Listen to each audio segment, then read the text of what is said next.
the eye that have been here tonight, and thank you for all of your attention to this on all ends of the spectrum. This is one of the hardest things that we deal with in public education and in society. And I too have been a victim of gun violence. And I have also, as a woman of color who is Native and Latina, have been on the receiving end of maybe some disproportionate treatment. So I straddle both worlds with my lived experience. I want to also say that there's been some, I think the comment that resonated with my heart and my soul and just the sleepless nights that we've all been having as a community, as parents, is that there's a lot of love in the room. And I was telling my daughter before I came here tonight what was happening, because I process things with my child. And she wants me to vote no, and I said, here's where I'm at, and so I'll tell you where I'm at. I think every parent has had the experience of dropping their child off at school, and maybe it was a bad morning, maybe had a fight. I have had that experience with my child where I drop her off at school when she graduated, and then I think, what if those are the last words I say to her?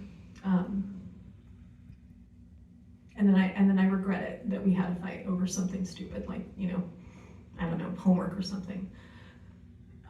I've also had the experience, and my sister served in the Air Force as a military police officer, and she served our country at the same time as a police officer, when she would wear her badge and her uniform, she was treated a certain way.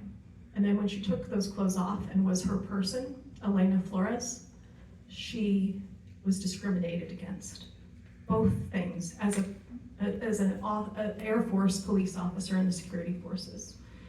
If she wore her badge, there was respect. If she showed up in certain places as a young Latina Native woman, she was profiled, right? So we have to hold both of these tensions at the same time. These are realities, right? And I want to also say with that, I'm struggling with my words tonight because this has been really an intense couple of weeks. The other thing that resonated with me tonight was the comments around protection orders, custody disputes, and those things that also are part of just life in schools. As a teacher, I was involved in those. As a parent, I was involved in those. I am a survivor of domestic violence and sexual assault. I have a protection order. I'm saying that publicly, so there it is, okay? Every day I fear for my life. Every day.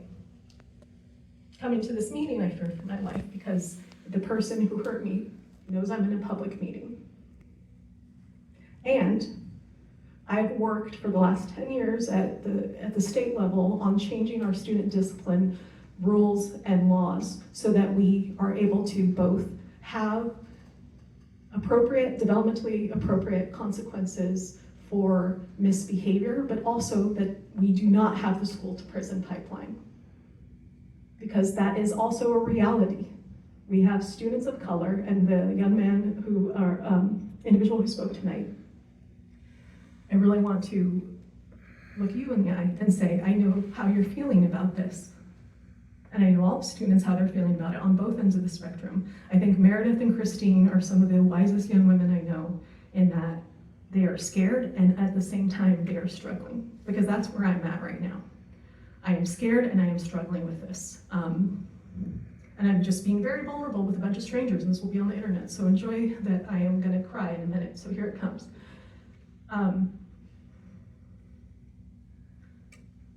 I have moved back and forth in my position, and I've been listening to everyone and all the emails, and I've talked to people.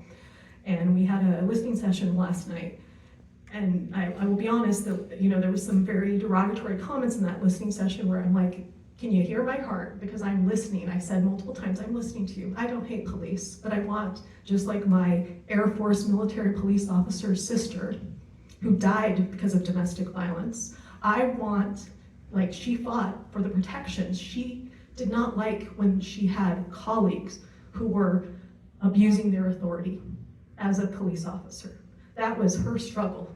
She was one of those good cops who was like, I am going to do everything in my power to make sure that we have an accountable system and that we put in these structures to make sure that there is no disproportionality, that we don't have a school to prison pipeline, that we report the data, that we don't have SROs, or excuse me, police involved in things that they shouldn't be involved in, right? So I guess what I'm saying, I know I'm going kind of back and forth on this, but my position tonight has shifted from, first I thought no, then I thought abstain because you are too emotionally, you have a protection order, you have current involvement with police, you know, and now I have shifted slightly, and this is reluctant, cautious, and I have amendments to supporting us adopting this because it starts the dialogue. Well, it doesn't start the dialogue, as Director Reed and Clifton said, we had the dialogue, but it forces the MOU with the police department. I want that to be strong. I don't want to look at the young man in the room and say, guess what, we failed you, and now I won't allow that. I'm telling you that, I'm not going to allow that. And I want everyone to feel safe. The last thing I'll say, and I'm just really sorry, it's been a hard couple of weeks, and I'm sorry for all the staff and students who experience gun violence, but to Director Clifton's point, we live in America where this happens. And I am very deeply concerned that we're not being able to serve our students. And I've talked tonight about universal screening and tiered supports, all those things that we do that are preventative and interventions and supports so that no one ever gets to that tipping off point where violence feels like the solution.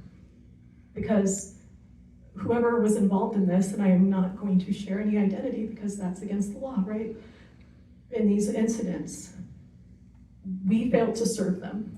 And it's hard because it was the first day of school, so we hadn't even served them yet, right? We did not screen, we did not find what was happening that made them think that that was the right choice for them, right? So that's on us and our community. This is about being able to serve the need of the student in the moment that they're experiencing it, for us to be able to support them, give them what they need with mental health so that they never get to that breaking off point where they think that that is how they solve the problem. And I don't know what motivated these people, and maybe we won't ever know, right? I think the other thing that I want to recognize, and I want to also validate the commenter who shared their experience of living through an incident to Jess. The data around how this has historically affected students of color, students with disabilities, students who are low income, all of these different groups of students, right? Though this is not a this versus, or excuse me, them versus us type of thing. Those are our students. Those are your neighbors. Those are the kids sitting next to your kid in class who is their friend. These are our students, right? Our students with disabilities have had incredibly disproportionate discipline against them. And there's a part of the federal law that requires when a student is having, with a disability, a potential behavior issue, that we look at something called a manifestation determination, which identifies, is this a manifestation of the disability? Is this a student with depression, health impaired, and this is a manifestation of the disability? So I want to make sure that we are able to mirror federal law protections for students with disabilities. The last thing I will say, just to clarify a couple of things, this has been a national debate, this has been a state debate. It was in the two bills that passed that we've referenced that are the new law, were because of all of the research by law enforcement. The research that was referenced tonight that was conducted by the FBI with Texas University, all of that research is real and confirmed the disproportionality. And the reaction of the Washington State Legislature was to put in these requirements about how can we have this kind of concept but also be able to address that this is a reality of the historical data and the research by the FBI, that these things have happened to our students who are our neighbors and our kids' friends and are in the room right now. I just want to say that again. That research was done by the FBI, right? So we have to hold ourselves accountable for this. If we do this, we need to make sure that no student is harmed. And if we do this, we need to make sure they have adequate training. And that's where I'm at tonight. I thank you for your indulgence. I am sorry I maybe overshared, but I am cautiously supporting this, and I am motivated to make sure that we have appropriate accountability and supports.